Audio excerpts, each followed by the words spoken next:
This story is about how God did something amazing, something surprising. Long ago, in the kingdom of Aram, there lived an important man named Naaman. Naaman was the commander of Aram's army.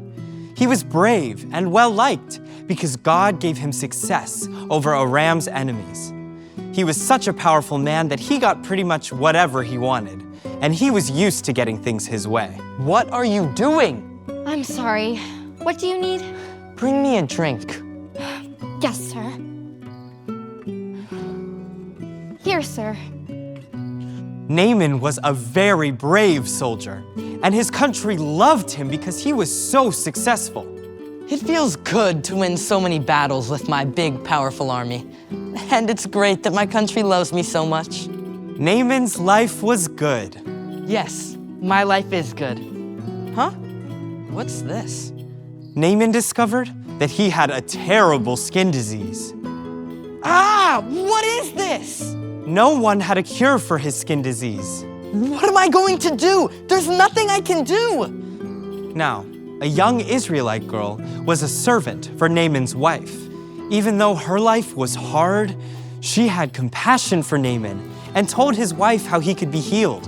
Naaman, my husband, my servant girl, the one from Israel, told me something very interesting.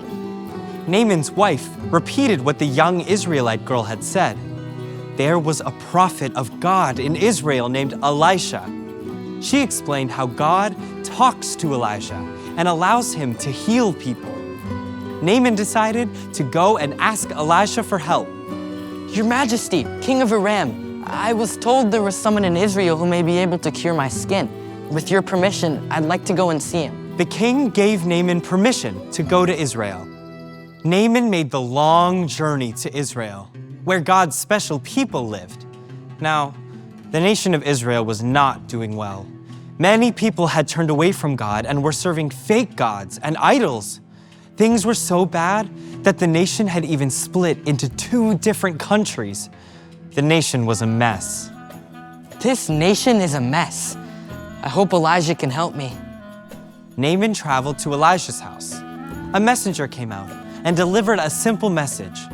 Go, wash in the Jordan River 7 times and your skin will be healed. Naaman got angry. I'm angry. Naaman got extremely I'm extremely angry. Naaman wanted Elisha to come out to meet him. He wanted Elisha to pray over his disease and have it disappear. The last thing he wanted to hear was to get into the muddy Jordan River. The last thing I want to do is get into the muddy Jordan River. We have better rivers at home that I could have washed in. Naaman yelled and started walking home. I'm leaving. However, Naaman's servant asked him a very important question. If Elijah had asked you to do something super hard, wouldn't you have done it? Yeah, I guess so. Instead, he asked you to do something very simple. So why not give it a try? Naaman thought very hard about this and decided he'd give it a try. Fine, I'll give it a try. Naaman dipped into the water once, twice, a third, a fourth, a fifth, and a 6th time. Nothing had happened yet. Nothing's happened yet.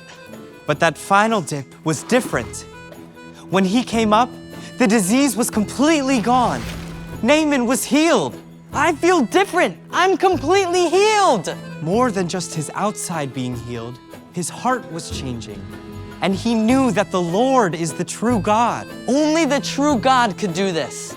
Naaman hurried back to Elijah and tried to give him silver, gold, and many fine clothes. Elijah, it is so good to see you. Please, receive these gifts. I am glad God healed you, but I don't need your gifts.